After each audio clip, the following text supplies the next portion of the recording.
Bapak Ibu guru kita sekarang kreatif, malah di luar ya tahu bisa jadi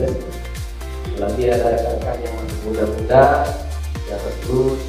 tidak sama juga kita minta bantuan untuk beradaptasi atau berbagi